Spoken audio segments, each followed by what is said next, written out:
আসসালামু আলাইকুম। আজ ২১শে নভেম্বর ২০২৫ শুক্রবার।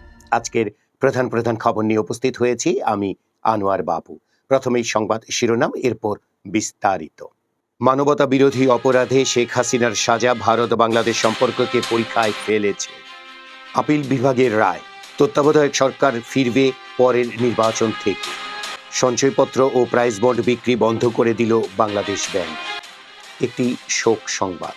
৬৯-এর গণ অভ্যুত্থান ও মহান মুক্তিযুদ্ধের অন্যতম সংগঠক তোফায়েল আহমেদের স্ত্রী আনোয়ারা আহমেদ ইন্তেকাল করেছেন। ইন্না লিল্লাহি ওয়া ইন্না ইলাইহি রাজিউন। গতকাল বৃহস্পতিবার সন্ধ্যা ৬টা ২১ রাজধানীর স্কয়ার হাসপাতালে চিকিৎসাধীন অবস্থায় তিনি শেষ নিঃশ্বাস ত্যাগ করেন। রাজধানীর বাড্ডায় বেসরকারি ইস্ট ওয়েস্ট ইউনিভার্সিটির ২ ভবনের মাঝ থেকে গতকাল বৃহস্পতিবার সন্ধ্যায় মুশফিকুজ্জামান নামের ২০ বছর বয়সী এক শিক্ষার্থীর মৃতদেহ উদ্ধার করা হয়েছে। জুলাই গণ অভ্যুত্থানে মানবতা বিরোধী অপরাধের দায়ে মৃত্যুদণ্ডপ্রাপ্ত ক্ষমতাচ্যুত প্রধানমন্ত্রী শেখ হাসিনা ও সাবেক স্বরাষ্ট্রমন্ত্রী আসাদুজ্জামান খান কামালকে ফেরত চেয়ে ভারতের কাছে চিঠি দেবে সরকার। বিষয়টি নিয়ে ইতালির রোমে অবস্থিত আন্তর্জাতিক অপরাধ আদালতে যাওয়ার পরিকল্পনা নিয়েও গতকাল বৃহস্পতিবার উপদেষ্টা পরিষদের বৈঠকে আলোচনা হয়েছে। উপদেষ্টা পরিষদের বৈঠকে সুপ্রিম কোর্টের পৃথক সচিবালয় স্থাপনের অধ্যাদেশ অনুমোদন। কাল ঢাকায় আসছেন ভুটানের প্রধানমন্ত্রী। তত্ত্বাবধায়ক সরকার ব্যবস্থা পুনর্বহাল করে সুপ্রিম কোর্টের দেওয়া রায়কে স্বাগত জানিয়েছে বাংলাদেশ জামায়াতে ইসলামী। দলটি বলছে ভোটাধিকার ফিরে পাবে জনগণ। তত্ত্বাবধায়ক সরকার ব্যবস্থা পুনর্বহাল নিয়ে বিএনপির স্থায়ী কমিটির সদস্য আমির খসরু মাহমুদ চৌধুরী দলের পক্ষে বলছেন, আগামী নির্বাচনগুলো গ্রহণযোগ্য করবে তত্ত্বাবধায়ক সরকার ব্যবস্থা। তত্ত্বাবধায়ক সরকার ব্যবস্থা পুনর্বহালের রায়কে স্বাগত জানিয়েছে জাতীয় নাগরিক পার্টি এনসিপি। দলটি জানাচ্ছে, তত্ত্বাবধায়ক হতে হবে জুলাই সনদের ভিত্তিতে। নির্বাচনী বছরে আরও ৪৪০ কোটি টাকা চায় নির্বাচন কমিশন। অরাজকতা প্রতিহত করতে গেলে পুলিশের সঙ্গে অসদাচরণ করা হচ্ছে বলে মন্তব্য করেছেন ডিএমপি কমিশনার শেখ সাজ্জাদ আলী। সশস্ত্র বাহিনী দিবস আজ। ৪৩তম বিসিএস এর ব্যাচ শিক্ষানবিশ কর্মকর্তাকে চাকরি থেকে অপসারণ। প্রতিবন্ধী বিদ্যালয়ের শিক্ষকেরা ২৬ দিন ধরে রাস্তায়। চট্টগ্রামে এক্সপ্রেসওয়ে থেকে গাড়ি ছিটকে পড়ে নিহত এক। কক্সবাজারের চকরিয়ায় অবৈধ ইট ভাটায় অভিযান চলার সময় বিজিবির গাড়ি ভাঙচুর, ছাত্রদল নেতাসহ আটক ৫। ধর্মীয় কটূক্তির অভিযোগে বাউল আবুল সরকার গ্রেপ্তার। সিলেটের কৈলাসটিলা গ্যাস ফিল্ড বন্ধ থাকা কূপে ৬ বছর পর গ্যাসের সন্ধান। শেখ হাসিনাকে মৃত্যুদণ্ড দেওয়ায় বিচারককে হত্যার হুমকি, শনাক্ত ৪ জন, গ্রেপ্তার ১। গত ২৪ ঘন্টায় ডেঙ্গুতে আরও ৪ জনের মৃত্যু হলো। নতুন করে হাসপাতালে ভর্তি হয়েছে ৭৪৫ জন। লালদিয়া ও পানগাঁও টার্মিনাল গোপন চুক্তি বাতিল চান ১০৭ বিশিষ্ট নাগরিক। বিনোদনের খবরে দেখা যাবে আজকে অভিনেতা নাসিরুদ্দিন খানের জন্মদিনের খবর।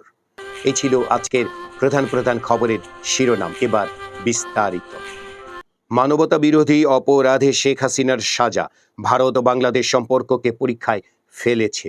এই খবরের ভেতরে দেখা যাচ্ছে, ভারতের কাছে কিছু বন্ধুত্ব কৌশলগত দিক থেকে যেমন মূল্যবান, তেমনি এর রাজনৈতিক দায়ভারও অনেক বেশি। বাংলাদেশের সাবেক নেতা শেখ হাসিনার সঙ্গে নয়াদিল্লির দীর্ঘদিনের সখ্যা অনেকটা তেমনই। ক্ষমতায় থাকার ১৫ বছরে শেখ হাসিনা ভারতকে এমন কিছু দিয়েছেন যা নয়াদিল্লি তার দিক থেকে সর্বোচ্চ গুরুত্ব দেয়। সেগুলো হলো স্থিতিশীলতা, যোগাযোগ এবং চীনের পরিবর্তে ভারতের সঙ্গে নিজেদের স্বার্থ সমন্বয় করতে ইচ্ছুক এক প্রতিবেশী। বর্তমানে শেখ হাসিনা সীমান্তের ওপারে ভারতে অবস্থান করছেন, কিন্তু বাংলাদেশের আন্তর্জাতিক অপরাধ ট্রাইব্যুনাল তাকে মানবতা বিরোধী অপরাধে মৃত্যুদণ্ড দিয়েছেন। এই দণ্ড দেওয়া হয়েছে ছাত্র নেতৃত্বাধীন বিক্ষোভে দমন পীড়নের কারণে, যে বিক্ষোভে তিনি ক্ষমতাচ্যুত হন। ২০২৪ সালের ওই বিক্ষোভ শেখ হাসিনাকে দেশ ছেড়ে পালাতে বাধ্য করে এবং তাতে নোবেল জয়ী অধ্যাপক ডক্টর মোহাম্মদ ইউনূসের নেতৃত্বে একটি অন্তর্বর্তী সরকার গঠনের পথ সুগম হয়। আগামী বছরের শুরুর দিকে বাংলাদেশে নির্বাচন হওয়ার কথা রয়েছে। এই সব কিছু মিলিয়েই একটি কূটনৈতিক জটিলতা তৈরি হয়েছে। ঢাকা শেখ হাসিনার প্রত্যর্পণ চায়, কিন্তু নয়াদিল্লি তাতে সায় দেওয়ার কোনো আগ্রহ দেখায়নি।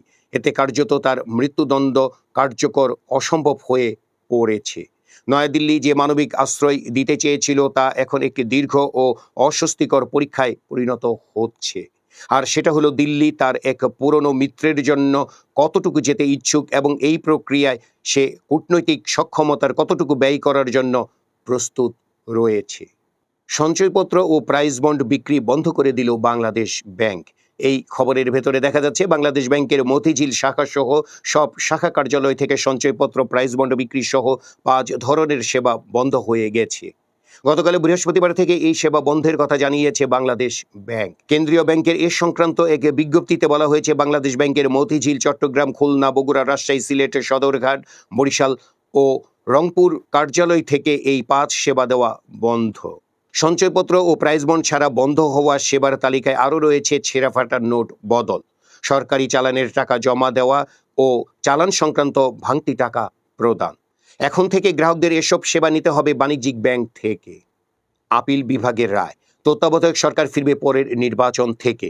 এই খবরের ভেতরে দেখা যাচ্ছে দেশে তত্ত্বাবধায়ক সরকার ব্যবস্থা পুনর্বহাল হলো।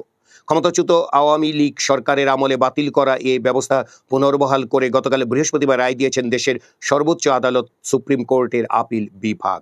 তবে নির্বাচনকালীন নির্দলীয় তত্ত্বাবধায়ক সরকারের এ ব্যবস্থা কার্যকর হবে আগামী চতুর্দশ জাতীয় সংসদ নির্বাচন থেকে। তত্ত্বাবধায়ক সরকার ব্যবস্থা বাতিল করে সাবেক প্রধান বিচারপতি ABM খায়রুল হকের নেতৃত্বাধীন আপিল বিভাগের রায়কে ত্রুটিপূর্ণ ও কলঙ্কিত উল্লেখ করে তা সম্পূর্ণ বাতিল করা হয়েছে গতকালের রায়ে।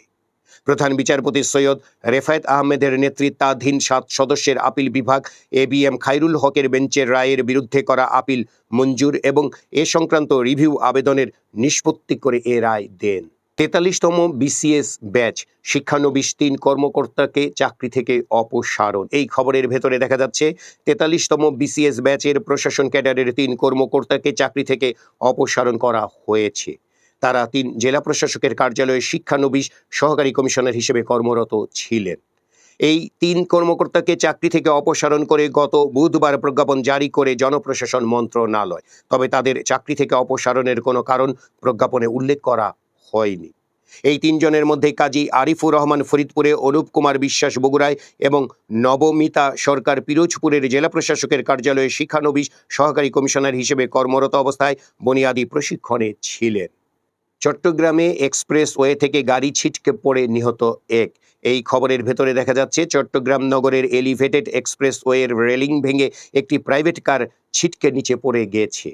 এই ঘটনায় ওই গাড়ির নিচে চাপা পড়ে এক সাইকেল আরোহী নিহত হয়েছেন। আহত হয়েছেন আরও 3 জন। গতকাল বৃহস্পতিবার বিকেলে 4:30টার দিকে নিমতলা মোড় বন্দর থানা এলাকার সামনে এ দুর্ঘটনা ঘটে। বিনোদনের খবরে দেখা যাচ্ছে অভিনেতা নাসিরুদ্দিন খানের জন্মদিন আজ। চট্টগ্রামে তার জন্ম। মঞ্চ নাটক দিয়ে অভিনয় শুরু। অভিনয়ের টানে চাকরি ছেড়ে চলে আসেন ঢাকায়। পরাণ, হাওয়া, প্রহেলিকা সিনেমা এবং Mahanagar, Taqdeer, myself, Allen, Swapan, web কন্টেইনে অভিনয় করে পরিচিতি পেয়েছেন নাসির। এই ছিল আজকের প্রধান খবরের শিরোনাম এবং খবর। আমাদের এই খবর নিয়ে আপনাদের যদি কোনো মতামত থাকে তাহলে কমেন্ট বক্সে জানাতে পারেন।